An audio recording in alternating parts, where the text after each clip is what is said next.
Alhamdulillah, wassalatu wassalamu ala rasulillah Sayyidina Muhammad ibn Abdillah wa ala alihi wa sahbihi wa mawala amma ba'd. Rabbi shrah li sadri wa yassir li amri wahlul 'uqdatam min lisani yafqahu qawli. Subhanaka la ilma lana illa ma 'allamtana innaka antal alimul hakim. Kami hormati para habaib, para asatid, juga para sesepuh dan muslimin, dan juga para hadirin, khususnya sahibul bait, sahibul dakwah, apalagi sekeluarga. Semoga dimudahkan semua urusannya. Segala puji bagi Allah yang telah memberikan kita kenikmatan yang luar biasa, khususnya kenikmatan iman, Islam, dan kesehatan, dan kenikmatan bisa berkumpul di majelis yang insya Allah berbarokah ini. Dan semoga salawat serta salam tetap tercurahkan kepada baginda Nabi Muhammad SAW. Pada malam hari ini kami akan membahas tentang tentang doa. Dan itu diutarakan oleh Syekh Ibnu Athaillah Sakandari dalam kitabnya. Dia berkata, la yakun amadu ta'akhuril ata mal ilha bid du'a mujiban liyasi. Jadi jangan sampai keterlambatan Allah dalam mengabulkan doa kita, beserta kita telah berdoa dengan sungguh-sungguh. Jadi jangan sampai hal itu menjadikan kita putus asa berdoa pada Allah. Jadi ketika kita sudah berdoa dengan sungguh-sungguh, kemudian Allah tidak langsung mengabulkan doa kita, maka jangan sampai hal itu menjadikan kita putus asa. Kenapa? Bahwa dhamina lakal istijabata fima yakhtaruhu lak la fima takhtaruhu li nafsik. Karena Allah sangat menjamin akan mengabulkan setiap doa hambanya. Seperti dalam Al-Quran, ud'uni astajib lakum.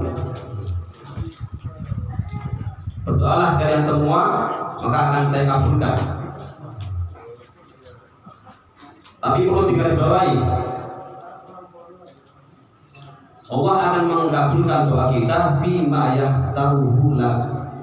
Allah akan mengabulkan doa kita sesuai apa yang diinginkan oleh Allah, bukan apa yang kita inginkan. Wa fil waqtil ladzi yurid la fil waqtil ladzi yurid. Dan Allah akan mengabulkan doa kita sesuai waktu yang diinginkan oleh Allah, bukan sesuai waktu yang kita inginkan. Jadi terkadang kita tidak tahu, karena kita meminta pada Allah, berdoa pada Allah sesuatu yang menurut Allah itu kurang penting. Ya tentu saja kita minta pada Allah, lancarkan rezeki saya, mudahkanlah urusan rezeki saya, masalah duha, masalah malam, mintanya rezeki terus.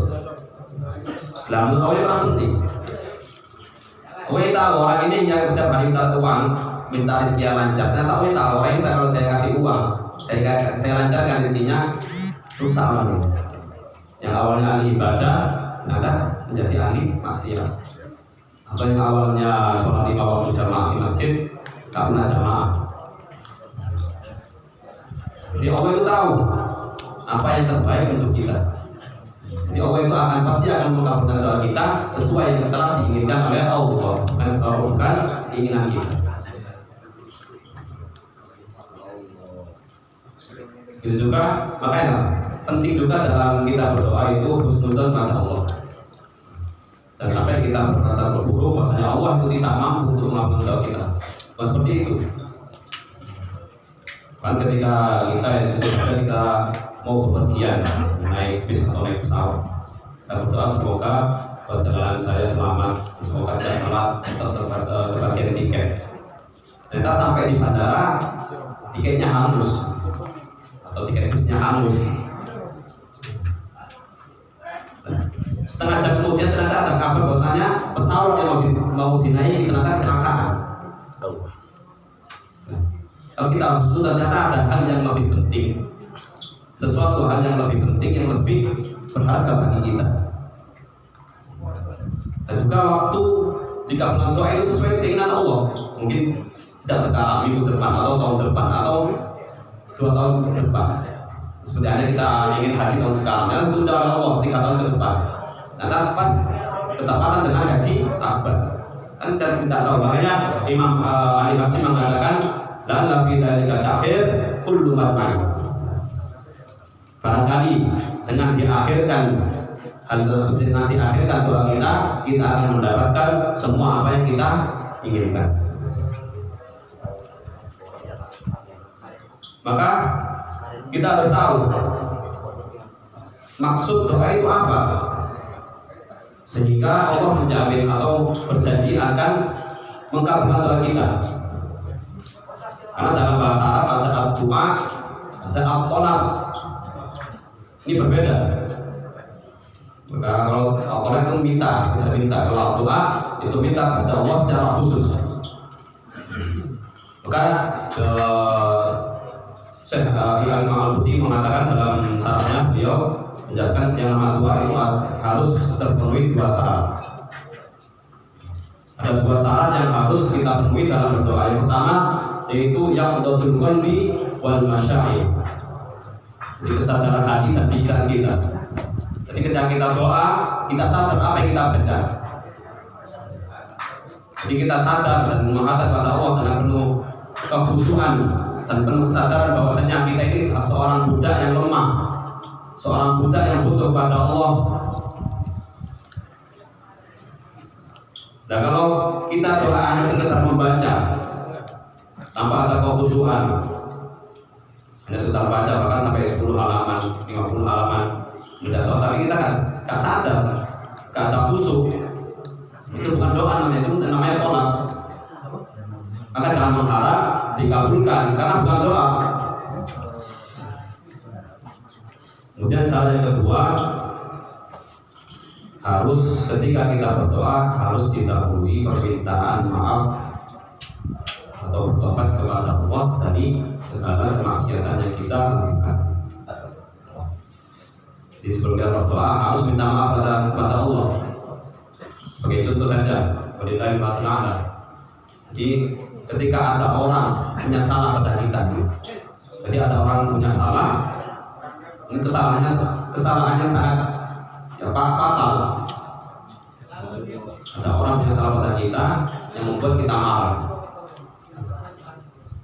Dan tiba-tiba orang yang punya salah pada kita datang ke rumah, datang tanpa salam, tanpa minta maaf, kemudian minta bantuan atau minta uang. Gimana perasaan kita?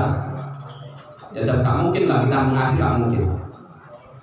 Itu juga ketika jadi Allah Subhanahu wa ta'ala itu memerintahkan hambanya untuk tidak bermaksiat kepadanya, tetapi tetap bermaksiat. Dan juga Allah ketika orang yang bermaksiat, Allah memerintahkan dia untuk tobat. Dia gak mau tobat. Kemudian tiba-tiba dia minta, ya Allah, mudahkanlah urusanku, ya Allah, lancarkanlah rezekiku, ya Allah, kabulkan semua hajatku. Secara akal gak etis, gak masuk akal. Maka dari itu sebelum kita berdoa kepada Allah, kita sadar atau kita minta maaf terlebih dahulu, bertobat dari segala dosa yang kita lakukan. Jadi ada suatu kisah dari seorang yang compang-camping bajunya. Di bagian compang-camping seorang dia itu tak mau dunia. Dan dia berdoa, ternyata doanya tidak dikabulkan oleh Allah. Jadi ada orang yang kelihatannya anti dunia. Kemudian dia berdoa, ternyata doanya tidak dikabulkan oleh Allah. Dan ketika diselidiki, ternyata orang ini makanannya haram, minumannya dari hasil haram, pakaiannya dipakai pun haram, hasil dari rosok. Maka dari itu penting ketika kita minta doa kepada Allah, bertobat dulu. Maka beliau juga menyebutkan kenapa kok banyak ketika orang bahkan atau kiai-kiai orang ulama ketika doa untuk dirinya itu cepat dikabulkan. Ketika dia doa sebelum syarat, dia doa untuk dirinya itu gampang dikabulkan. Akan tetapi ketika doanya itu untuk semua orang, untuk kemaslahatan ammah, ini tidak dikabulkan. Jadi seorang kiai doa untuk kemaslahatan ammah, untuk kemaslahatan semua orang, ternyata tidak kunjung dikabulkan. Kenapa? Karena memang di sekelilingnya banyak orang yang bermaksiat pada Allah. Jadi kesalahan kita atau kemaksiatan kita pada Allah ini menghalangi terkabulnya doa kita. Jadi kalau kita sudah memenuhi syarat ini, kita sudah berdoa dan memenuhi syarat kedua ini, tugas kita hanya menunggu, hanya pasrah dan menunggu, dan kita harus tunduk sampai sekutu pada Allah. Terserah Allah mau mengabulkan apa yang sesuai keinginan kita, atau diganti dengan hal yang lain yang lebih penting, atau itu disimpan dan dikabulkan nanti di akhirat. Bahkan doa di akhirat jauh lebih indah.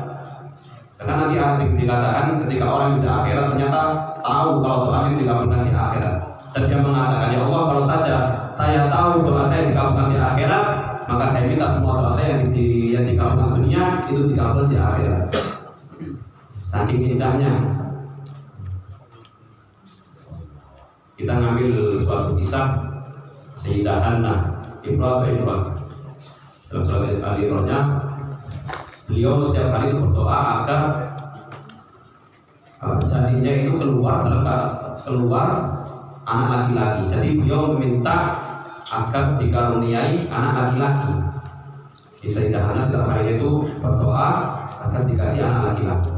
Sampai beliau benar, inni nadartu laka ma fi batni muharrara.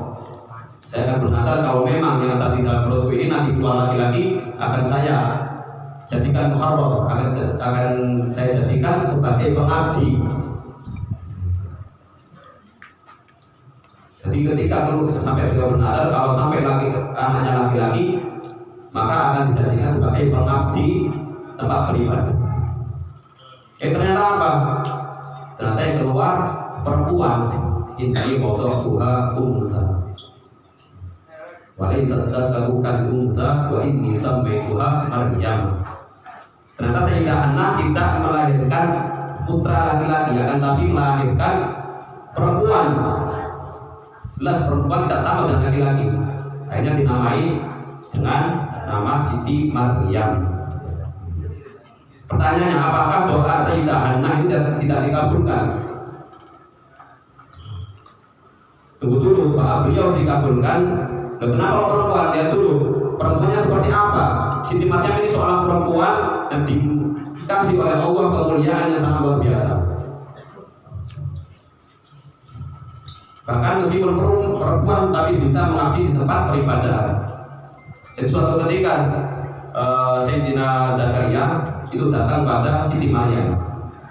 Siti Maryam ini mempunyai karomah. Beliau dikasih makanan langsung oleh Allah. Jadi Sayyidina Zakaria ini heran, kamu ini makanan dari mana? Padahal makanan ini kalau di musim panas tidak ada di musim dingin. Begitu juga ketika musim dingin, itu ada makanan yang tumbuh di musim panas. Heran Sayyidina Zakaria. Dijawab oleh Siti Maryam, bahwasanya ini semua dari Allah Subhanahu wa Ta'ala.